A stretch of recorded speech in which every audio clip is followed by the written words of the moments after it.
morning, we want to welcome you to New Covenant Grace Fellowship in Citrus County, Florida.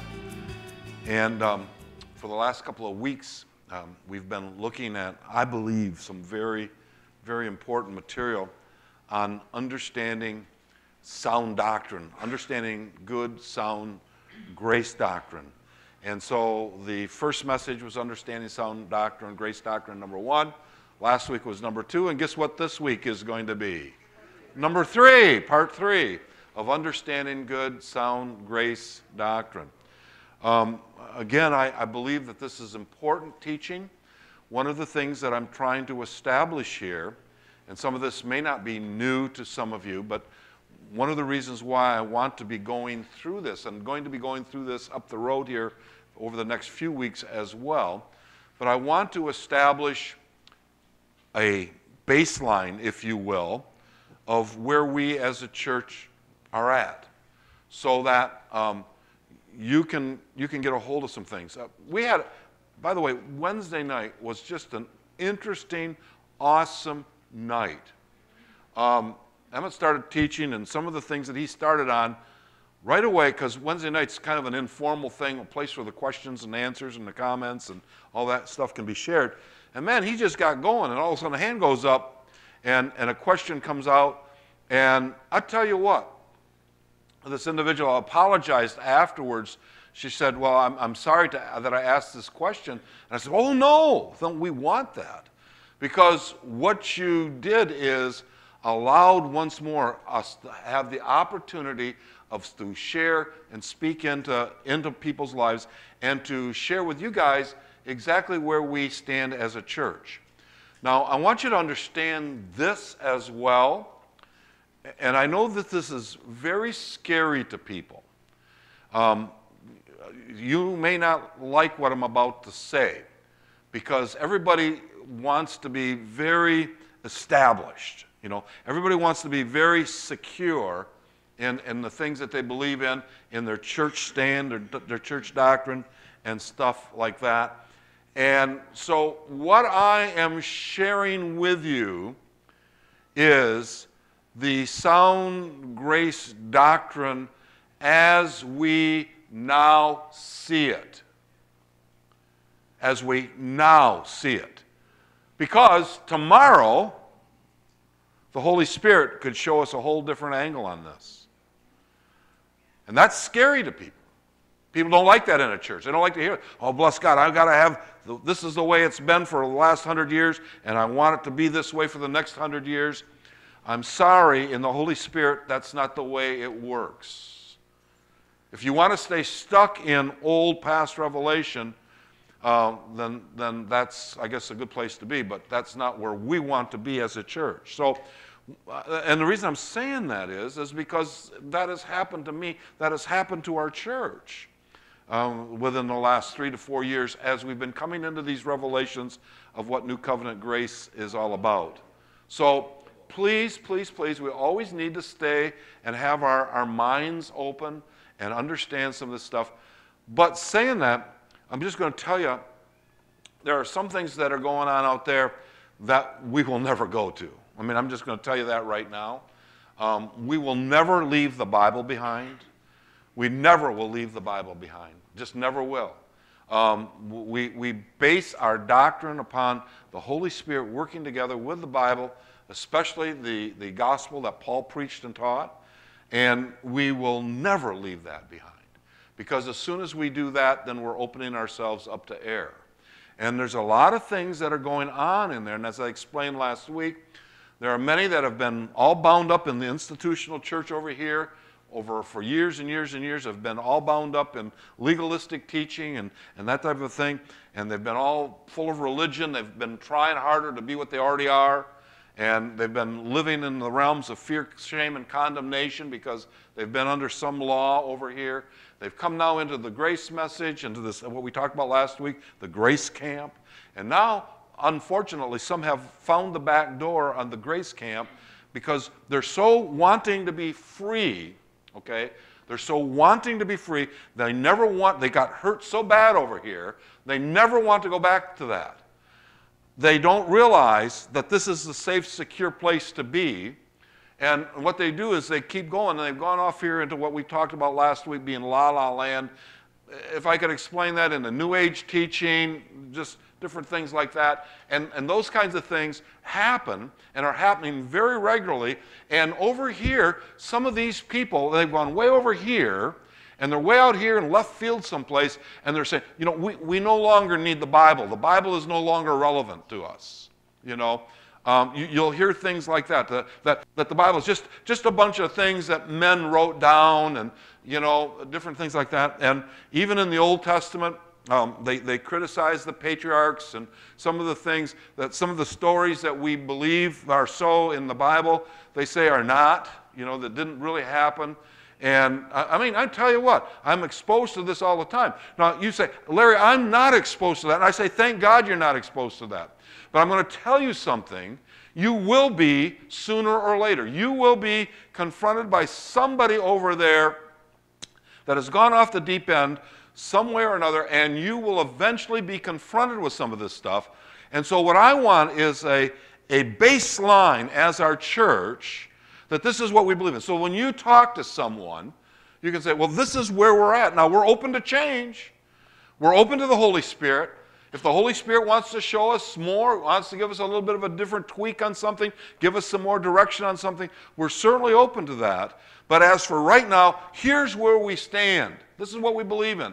This is what we hold dear. This is what makes our church. This is the heartbeat of our church. You can be a part of this because this is where, so we want you to understand that.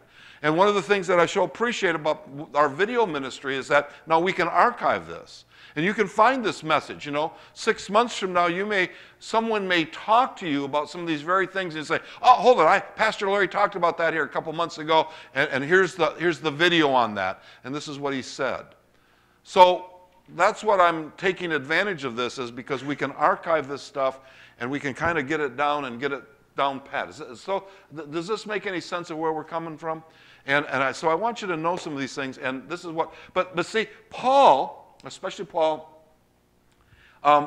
we looked last week is that, you know, Paul considered the things that he taught as the Word of God. And we do too. We do too. We hold very dearly to the words of the Apostle Paul. And for that reason, you see, because remember, Jesus gave him the revelation of New Covenant grace for a period of about 3 years in Arabia, and Jesus himself taught Paul these things. So when Paul comes and he begins to write these letters, he's saying, you know, it's not just me, Paul, saying these things. These things are coming from Jesus himself, so therefore they are the Word of God. You see? Paul was very point blank on this stuff. That, man, this is the real deal. And I'll be honest with you, he was pretty bold. He says, listen, if you don't like it, lump it.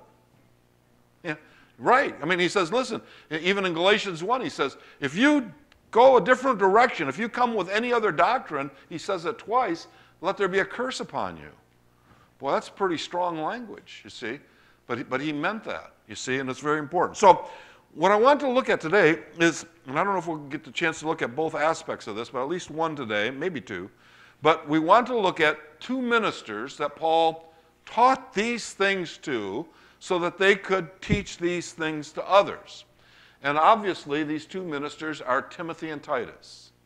And so I want to look at some of this and to just begin to get an idea of what this is all about from the standpoint of looking at minister number one, Timothy. So if we want to go to 1 Timothy chapter 1 this morning, let's look at chapter 1 and beginning at verse 1. And let's just read a few verses here. We want to go through verse 11 here in this passage. Okay, this is chapter 1, 1 Timothy chapter 1, beginning in verse 1. This letter is from Paul, an apostle. Now, I want to stop right there for a second. And Paul was not ashamed of stating his calling. He is a sent one. He is a messenger from God with a message to the church. And he didn't hide the fact that I am an apostle. All right? I'm an apostle of Christ Jesus, appointed. Now look at his establishment here. I'm appointed by the command of God our Savior and Christ Jesus who gives us hope. I'm just going to say this, that one of the first things that I had to learn as a young minister, coming up, and even in the Bible college days, I struggled with this oftentimes. But I had one of the first things that I had to come to grips with is that I am doing this not because I want to do this. I'm not doing this because of many different reasons why a person might want to do what I'm doing. I am doing this because God has called me to do this. And that was one of the things, that was one of the hardest things that Karina and I had to learn, especially in the early days. And the reason is because there is all kinds of opposition that comes our way, or anybody that ministers to other people, because you are immediately dealing with all types of different opinions and thoughts, circumstances and situations, and all of a sudden you find yourself speaking into some of those things, and it's not always the most popular thing to do. It's amazing to us, and we've said this for years and years and years, usually this is the way things, when people are making big decisions in their lives and they kind of know in the back of their mind that they're making a bad decision, guess who's the last one to ever find out about it? Because they don't want to hear.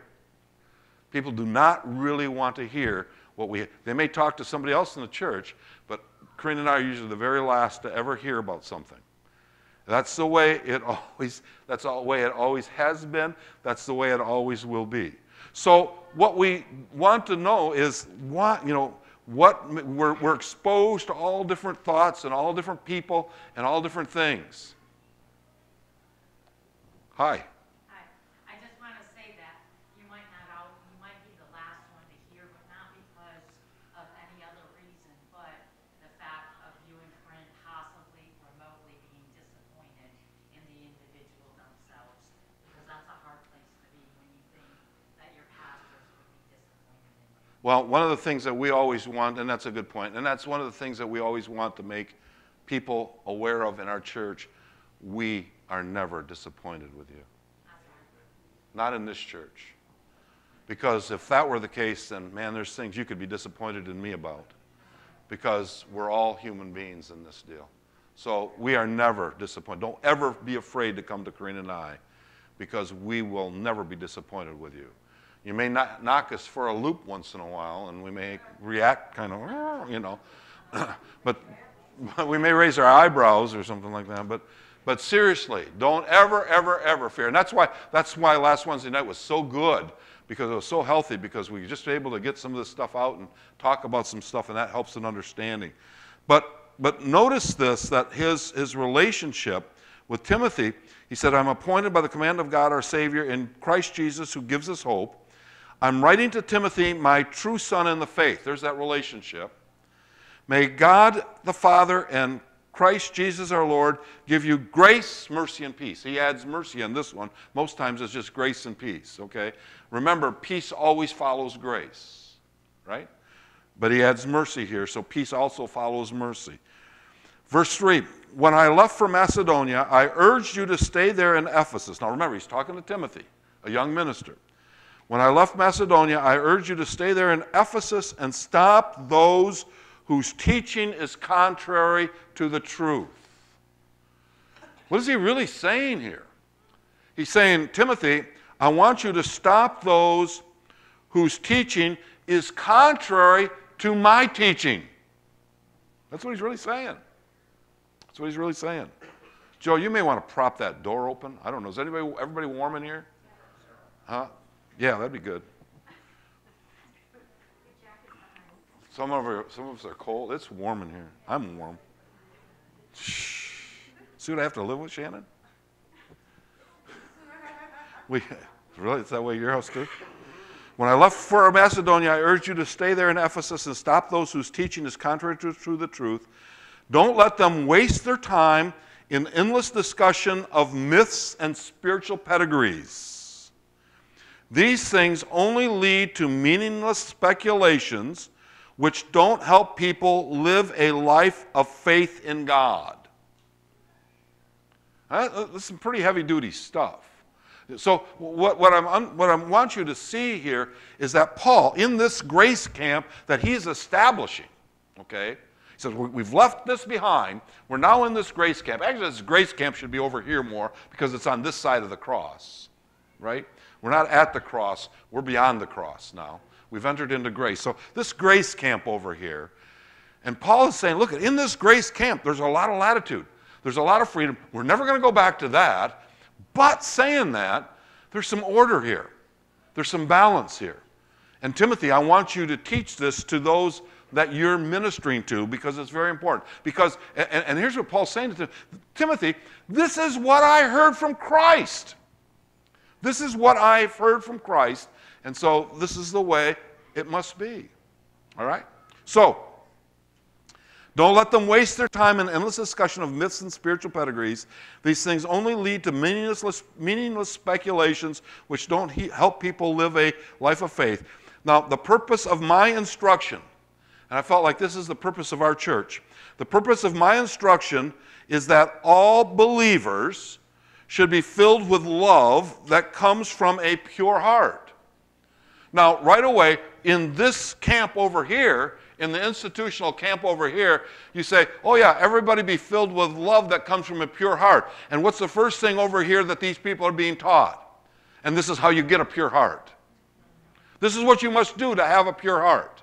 You know, if you do this, then you don't have a pure heart. If you don't do this other thing, then you do have a pure heart. You see, it's always something. The pure heart only comes from the things that we do or don't do over here. That's where we all came from.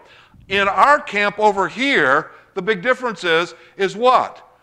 We understand now that no matter what, we have a pure heart. It's not because of what we do or don't do. Our heart of hearts, our very heart of hearts, is because of what Jesus Christ died for us to have. See? You are perfect. You are holy. You are righteous. Not because of what every one of us, folks, every one of us, we were out shooting at the range yesterday, every one of us, not a one of us that was out there was any better than anybody else, and probably we all deserve to have a bullet to the head. But over here, Jesus took the bullet for us. See? We only deserve what he has given us. So you understand that? All right. So don't be fooled by what he's saying here. We're reading, even the New Testament we need to read through the eyes of the New Covenant, don't we? And understand it. All right? Again, the purpose of my instruction. So let's just put it this way. The purpose of New Covenant Grace Fellowship is that all believers should be filled with love that comes forth from a pure heart, a clear conscience, and genuine faith. But some people have, this is our church. This is our church. I was thinking about this. One local church in town this week is having a jobs fair and stuff like that. I'm going to just tell you which church it is because I really admire this church. Church Without Walls. I don't know of a church, to be honest with you, and I'll say this, I'm going to send a note to Pastor Doug Alexander this week about this. I do not know of a church in Citrus County that is doing a better job for the people of this community than Church Without Walls. Above all the other churches in Citrus County, this church is, they're just out there. This is the thing. God has called them to that. God has called them to that. He's not called us to that. But here's the neat thing about it. There's absolutely no reason why we can't get behind them doing what they're doing. You see? And help them in areas that maybe we feel led to. Wouldn't that be really something, some of these big events that they're doing over there, all of a sudden, some Saturday they're feeding the homeless or whatever they're doing over there, all of a sudden a bunch of us join up and say, hey, we're here to help. That'd blow them away. I mean, that kind of thing just doesn't happen in Christian churches anymore, does it? Huh? So what we need to do is, as the body of Christ in Citrus County, recognize which church is doing what. And if we feel like calling, or somebody, one of you guys feels, man, I want to get involved with some of that. Well, that's not what God's calling our church to, but we know of a church where you can get involved with. Doesn't mean you have to leave our church, but as a missionary from our church, you can get involved in that ministry.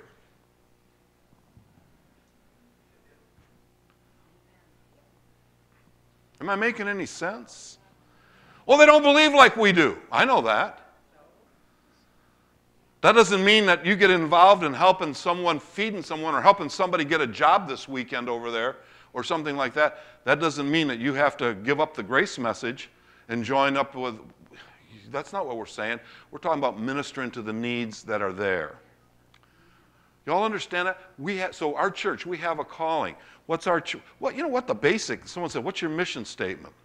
Well, it goes right back down to this. When people come into our service, we want them leaving feeling better about themselves than when they arrived. Now, if you can understand that, that's a whale of a calling. That's a whale of a mission statement. You see, changing people's lives and hearts from the inside. See, we have been involved with church. Back in the day, when small churches have a difficult time doing what Church Without Walls is doing right now. They're growing and they're being blessed over there. And I'm so thankful. I drive by there on Sundays and man, that parking lot's just packed to capacity. Thank God, Thank God. I'm not the least bit jealous of that. I'm excited for them. I'm blessed that every time I see that going on. But you know what? See, we've been involved with things like that, and we've been involved with ministries that have been involved with things like that. And here's what, we used to be involved with a church. Get this. Our church joined up with another church, and we merged. And I became the associate pastor to the senior pastor and all this kind of stuff because their church was larger than ours, and we kind of went in with them. So I took the second position. But the senior pastor would get up and say Sunday after Sunday, now this church isn't a country club. When you join this church, you join to serve. Guess what? I'm not going that direction.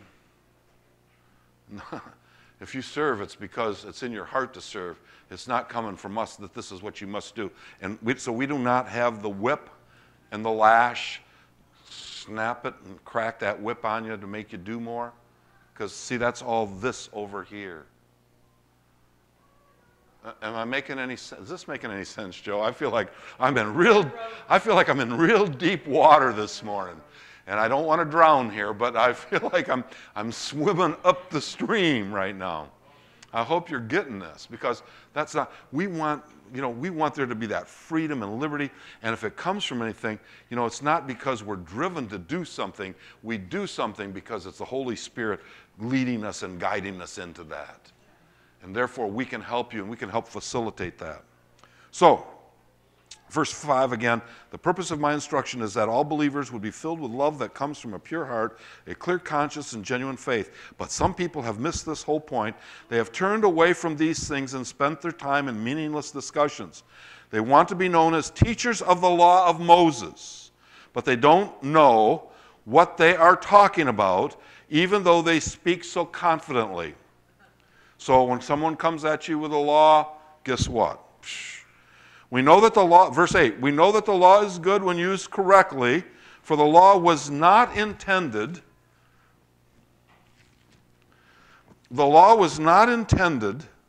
for people who do what is right. It is for people who are lawless and rebellious, who are ungodly and sinful, who consider nothing sacred and defile what is holy, who kill their father or mother or commit other murders.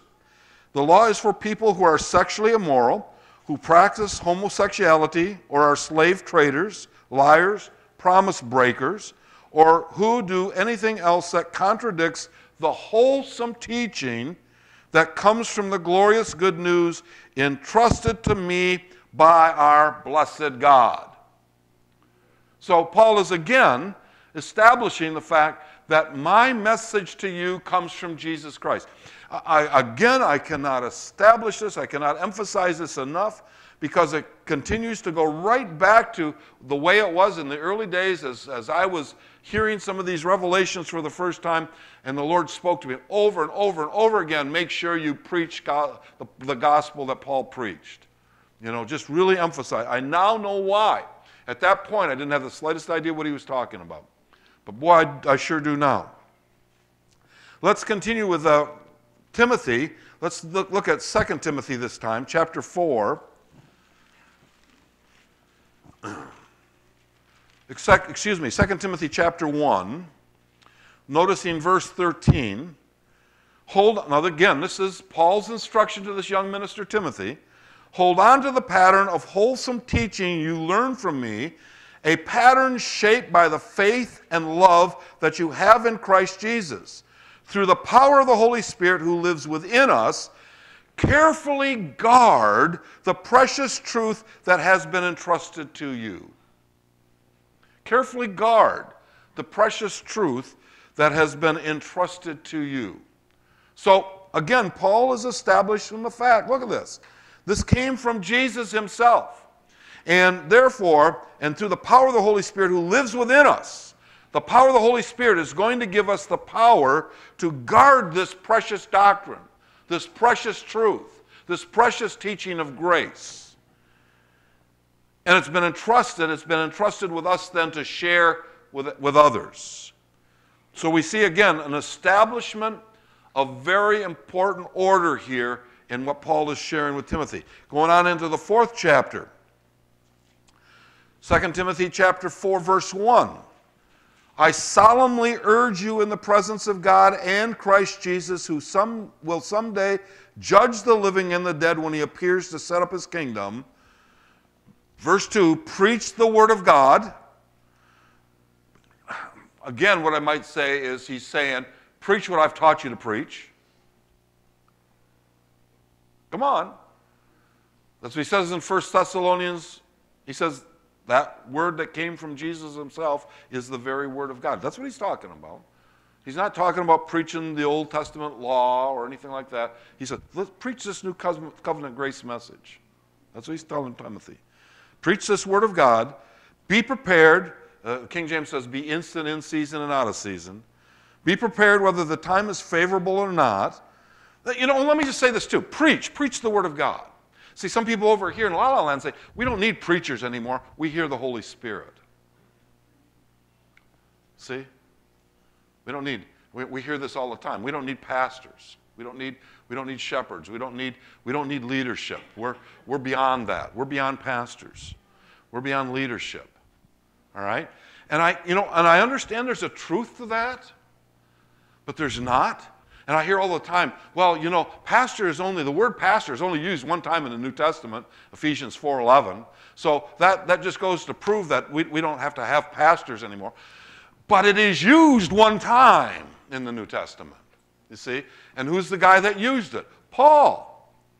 He said in Ephesians 4:11 and 12 that there are these 5 ministries that God has given as gifts to the church, to bless the church, and they will stay in force until such a time there is total unity in the church and everybody has come into the full knowledge of Jesus Christ.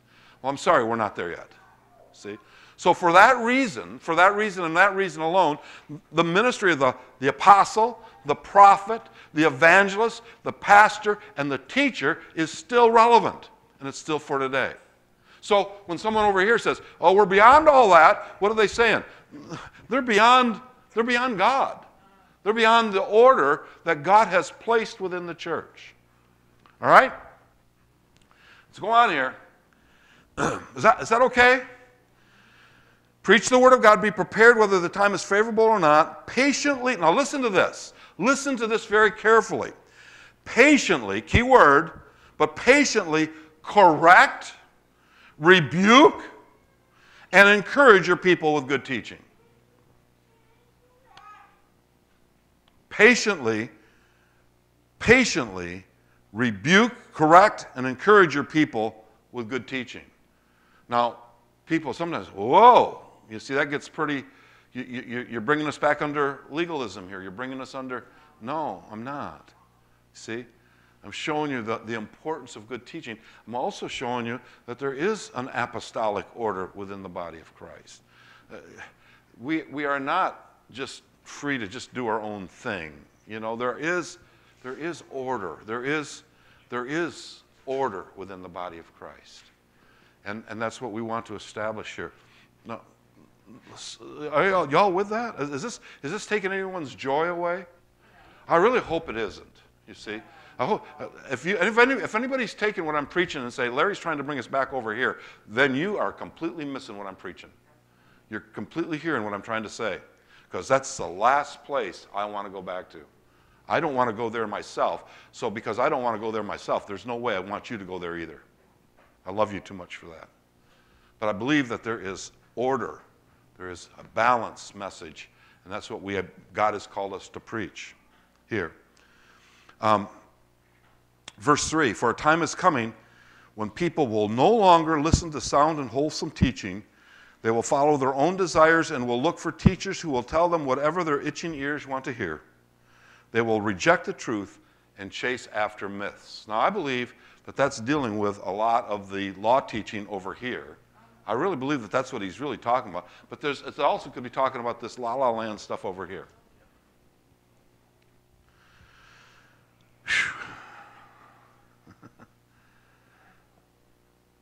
No one's shouting. No one's really excited here.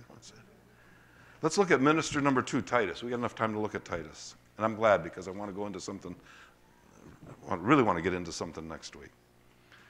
But Titus, our second minister. Look at Titus, the qualifications of elderhood. And Paul talks to Timothy about this too, but it's kind of condensed in Titus. This is Titus chapter 1, verses 5 through 9. Paul says this to Titus, I left you on the island of Crete so you could complete our work there and appoint elders in each town as I instructed you. Can you see that Paul was in charge? Can you see that? Paul was definitely the man that was calling the shots. He wasn't doing it from the standpoint of legalism or bondage and holding guns up to people's heads or anything like that, but he was a spiritual authority in people's lives. All right, verse 6, an elder must live a blameless life. That takes care of our elders, including me. Some churches are so picky on this, you know. I mean, it's how they'll make it legalistic. And we understand this. You know, we listen to the Spirit in this, okay? An elder must live a blameless life. He must be faithful to his wife. Big discussion on this. A husband to one wife does not mean that an elder cannot be divorced. That's not what Paul's saying here. He said, this is the New Living Translation is actually the correct translation here. He must be faithful to his wife. It may be his second wife. It might even be his third wife or her third husband, because an elder can be, I hate to say it, an elder can be a woman. Can you believe that? Huh? Can you believe that? Would God really do that? I know there's a lot of stuff there on that one that can bring up a whole nother can of worms that I'm not going to get into too much right now. But saying that, you see, I want you to see, just because, let me just say this. Here's a position statement for our church. All right? Here's a position statement for our church. Here's some guideline for our church. You can go to the bank on this. This is a position statement for our church. This is church doctrine, all right? Guess what? Divorced people are not second-class Christians. Amen. We are not advocating divorce, but we understand that that does happen, right? And that there is a Holy Spirit who's in control of it all and can work it all out. Some churches, if you've been divorced, you cannot be an elder in the church. You cannot, some churches will not even allow you to take the offering. Well, they may let you do that. But you know what? I've never seen any of those churches. Guess what? Some of those churches that won't let anybody take the offering, they sure don't hold back from a divorced person giving in the offering.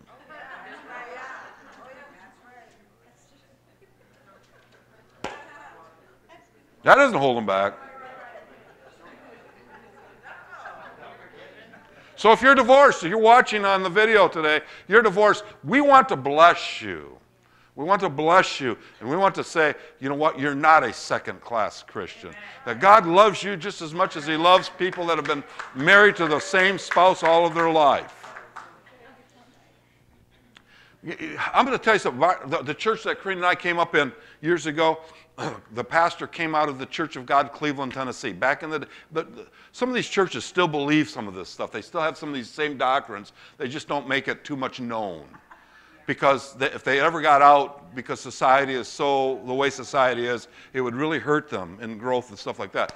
But some of these old denominations, they still have the same thing, you know, divorce, You know, my pastor, that he came out of the Church of God, Cleveland, Tennessee. All right, he would, I think I've told you this, the first thing to ever ask anybody when they came to him to get married, has either of you ever been divorced? If either one said, yes, I've been divorced, he wouldn't marry him. No matter if they were a Christian or non-Christian or anything else, it used to get me into a lot of hot water because I'd say, you know, why is divorce and remarriage the sin that makes the difference here? You know, to me, it's whether they know Christ or don't know Christ. If you want to really count the criteria there, that would probably be the wisest thing to do. But the first question, so we were confronted with some of these things. But as I got appointed, I was in Bible college, and I was appointed as an elder in our church. Okay. Later, I went on to become an associate pastor. It was a large church. Later on, I went on to become an associate pastor of that church. Well, I'm going to tell you something, the way things work. You know, you start getting in any kind of positions like that, you're going to it becomes politics. And someone isn't going to like you. And evidently, someone didn't like me. That's hard to believe, but someone in that church didn't like me for whatever reason it was. And they went to the pastor. And on the Sunday, because everybody knew that I was going to be made an elder in the church, all right? On that very Sunday morning before the service, myself and one of the other elders, and we were meeting, the associate pastor came to me, he says, Brother Larry, can I talk to you a minute? And I said, well, sure, what's going on? He says, well, Pastor French found out that you and Karine Karine's your second wife. And see, if she had been, I would have never been made an elder of the church because the pastor was so anti-divorce people doing anything in the ministry.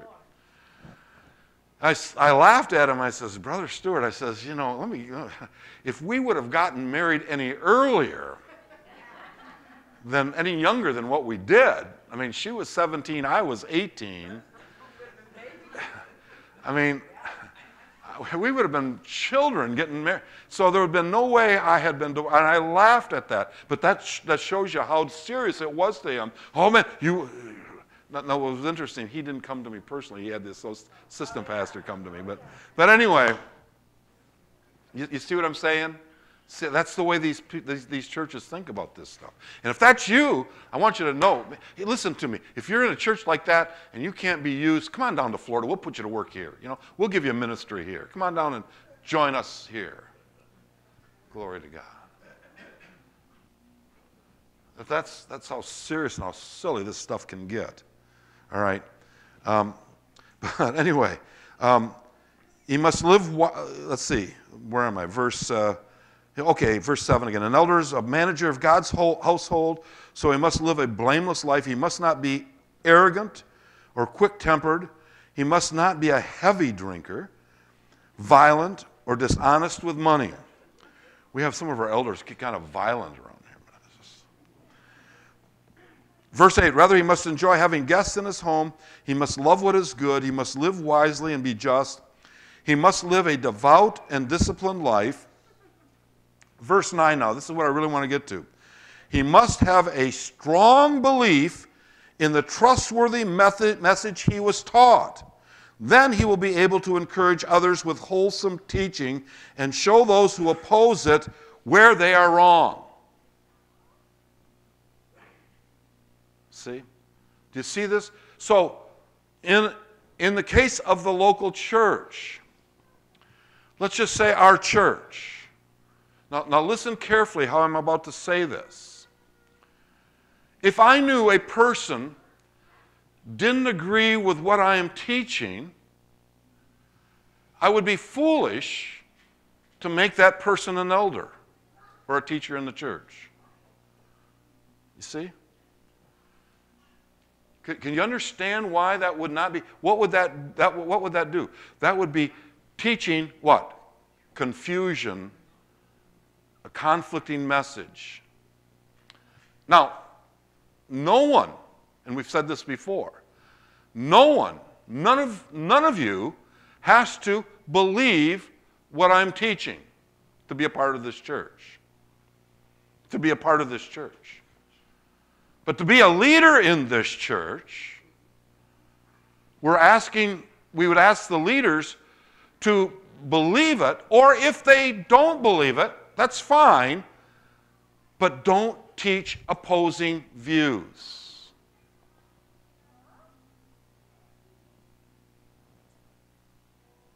Can you understand why that would be important? Why that would be important? Because we need to be on the same program as much as possible. That doesn't mean that, then someone will say, well, what are you asking me to do? To stifle my beliefs? Yeah. If it's something, be honest with you. Yes, for the sake of unity, for the sake of the church, I would say yes. Talk about it amongst leadership. Talk about it with me.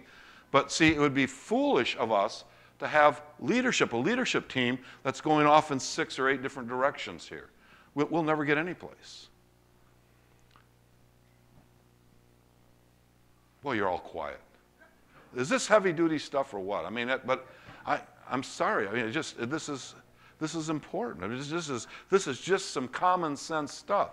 Let me tell you something. If it was over here, back in the institutional church, it would be, man, you'd get your head cut off if you did something like that, over here. So what we're saying is there's got to be, and we're going to get into this in a little bit more with Titus. But see the importance here that Paul says, look, this is sound doctrine. To have the elder must have a strong belief in the trustworthy message he was taught.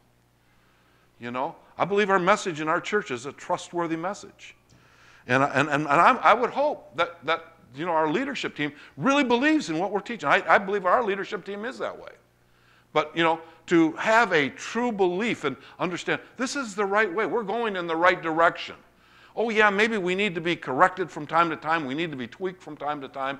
But this is the right direction that we're going in together. All right? Then, now listen to it. Then if the elder has that right idea in mind about the direction that the church is going in, then, the second part of that verse 9, then he will be able to encourage others with wholesome teaching and show those who oppose it where they are wrong. See? Do you see the importance of that? Now let's skip over to the second chapter, verse 1 of Titus. And as for you, Titus, promote the kind of living. Now, Paul's really getting here and meddling. Promote the type of living that reflects wholesome teaching. Again, King James says sound doctrine. Teach the older men to exercise self-control, to be worthy of respect, and to live wisely. They must have sound faith and be filled with love and patience. Similarly, teach the older women to live in a way that honors God. They must not slander others or be heavy drinkers. It's interesting that he didn't didn't say that the older men should not be heavy drinkers, only that the older women shouldn't be heavy drinkers. Maybe he knew something about the older women. Just a joke, folks, just a joke. These older women must train the younger women to love their husbands and their children, to live wisely and be pure, to work in their homes, to do good, and to be submissive to their husbands. Oh, I like this. To be submissive. Are you listening to Chris? To be submissive to their husbands, and then they will not bring shame on the word of God. You see? Yeah. You ladies are really quiet now. Marcia, are you listening? I mean, this. No? Shh. Okay. I'm getting in trouble. All right, moving right along. Don't you know what that is? I try to tell Crane what it is. Just as long as she does everything I want her to do, we'll never have a problem. I mean, that's pretty easy. That's pretty easy. Yeah, that's. I mean, to me, it's simple, Eve. Yeah.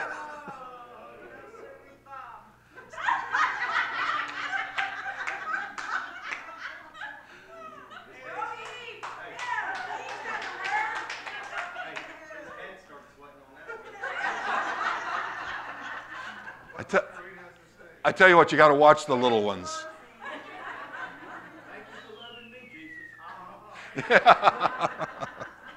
Somebody said it. Follow the Holy Spirit. Amen?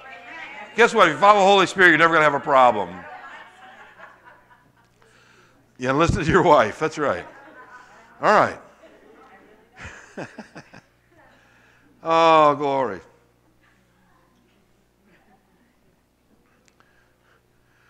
But you see that Paul's really messing with people. He's really getting down where they're living on this. And see, there's balance. There's some direction that he's trying to teach Titus to teach people. All right? And that's not throwing grace under the bus. See, these people over here think that this is throwing grace under the bus. It's not. Not at all.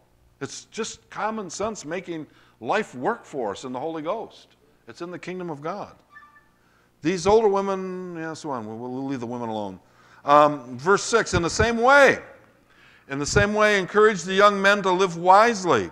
And you yourself must be an example to them by doing good works of every kind. Let everything you do reflect the integrity and seriousness of your teaching. Teach the truth so that your teaching can't be criticized. Then those who oppose us will be ashamed and have nothing bad to say about us. Slaves must always obey their masters and do their best to please them. They must not talk back or steal, but must show themselves to be entirely trustworthy and good. Then they will make the teaching about God our Savior attractive in every way. For the grace of God, verse 11, for the grace of God has been revealed, bringing salvation to all people. We're going to visit this bringing salvation to all people soon, in another week or two. But look at Paul saying this. For the grace of God has been revealed, bringing salvation to all people, and we are instructed to turn from godless living and sinful pleasures. We should live in this evil world with wisdom. You know, we're even back here. God, Paul, through the Apostle Paul, was saying to the world, it's an evil world. People are so getting caught up with the things that are going on.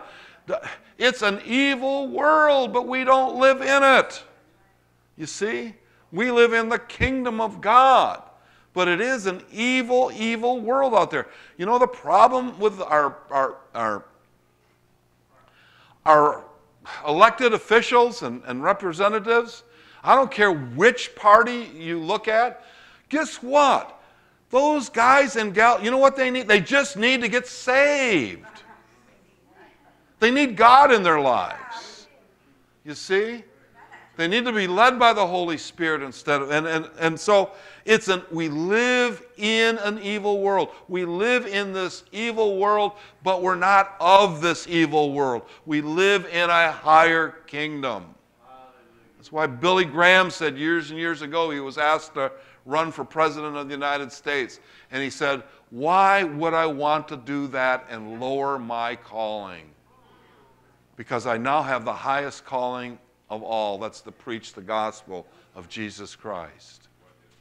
You see? So, do you understand that? We live in this evil world, but it doesn't have to affect us because we know who we really are. And we know, and you know what? And you may look at some things right now and say, man, it's not looking very good out there. Give it some time. It's going to change. I guarantee you it's going to change. And it's because we are on the winning team. You guys understand this? That Muslims are getting saved by the thousands across the world right now? Come on. And Muslims are being beheaded, exactly right. Some Muslims are being beheaded along with Christians because they're coming to Christ.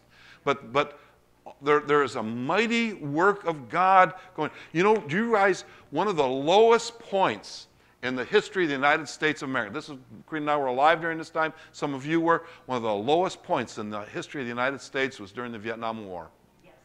Some of you guys don't know this, but we had race riots. We had, all kinds of things going on in our country. Students, draft card. It wasn't just people avoiding the draft. It was a divisive, terrible time in our country. Through that time, the whole Watergate thing came up with Richard Nixon and some of that. We had some of the worst politics. People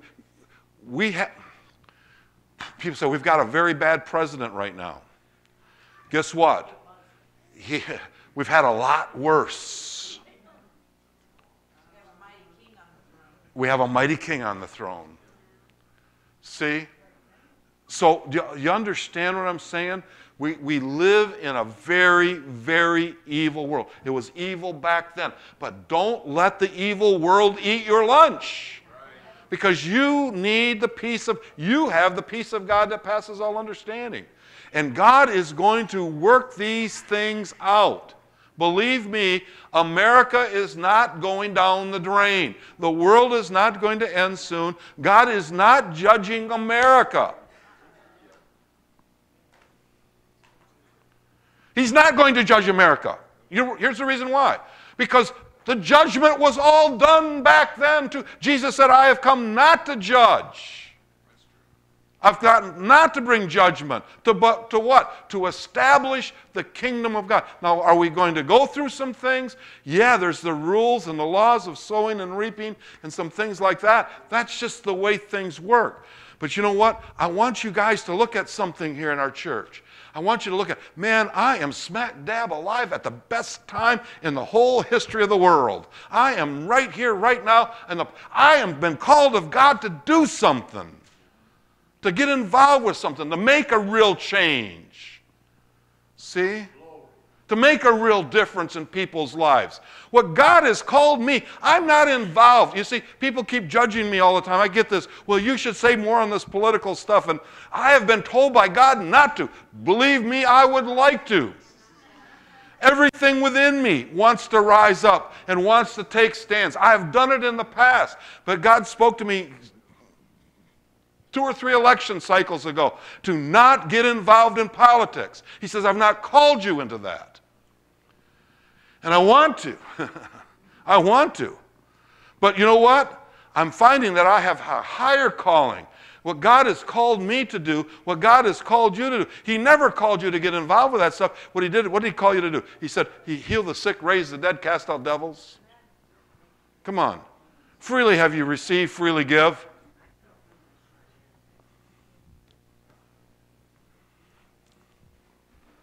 If we get involved with that, if you really want to change your country, if you really want to change the United States of America, if you really want to make a difference in the United States of America, make it a point to see your neighbor come to Jesus Christ this year. Because that's the way we're going to make the difference. And it's going to be one at a time, 2 or 3 at a time.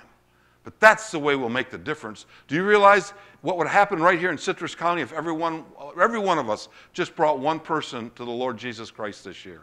Just one. Number one, our church would double in size this year, just like that. But look at the difference. And let's think if everybody would start doing the same thing.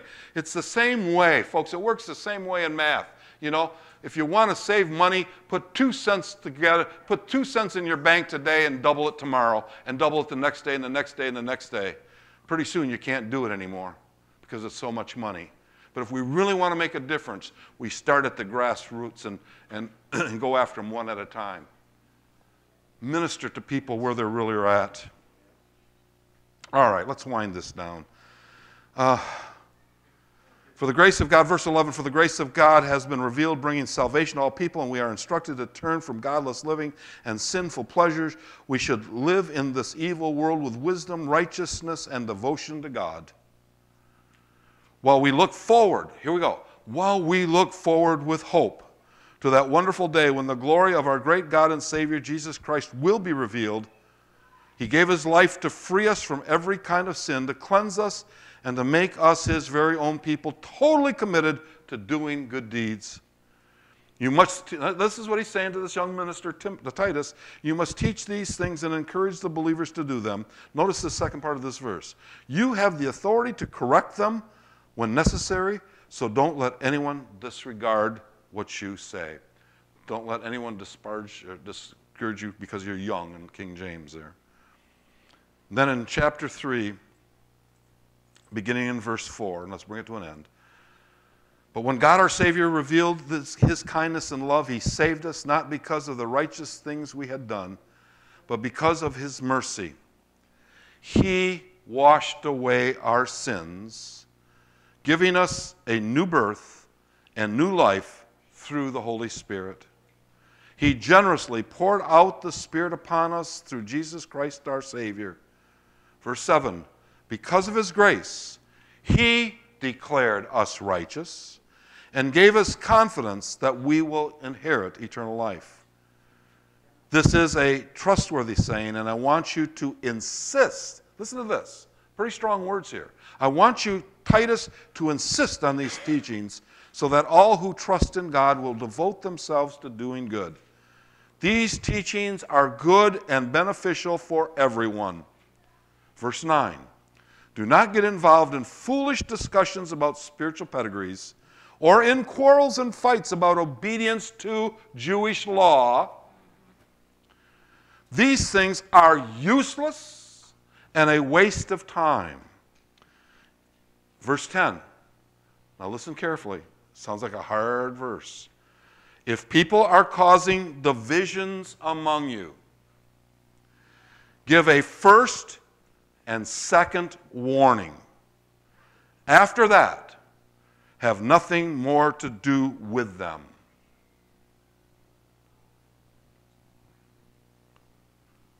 For people like that have turned away from the truth, and their own sins condemn them.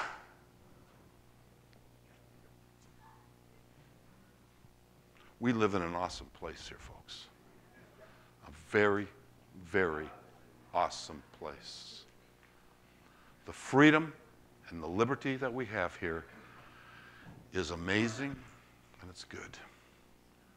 And we are blessed to have what we have here, to participate in this together, and to see it go into awesome, awesome places with God. Praise God. If anybody needs prayer, come and get it. We want to bless you that are watching via YouTube today. And we thank you for being a part of our service, being a part of our lives. We thank you so much. If we can ever be a blessing to you, get in touch with us so that we can minister to you in any way, shape, or form. We love you all. God bless you. In Jesus' name. If anybody needs prayer, make sure you come and get it.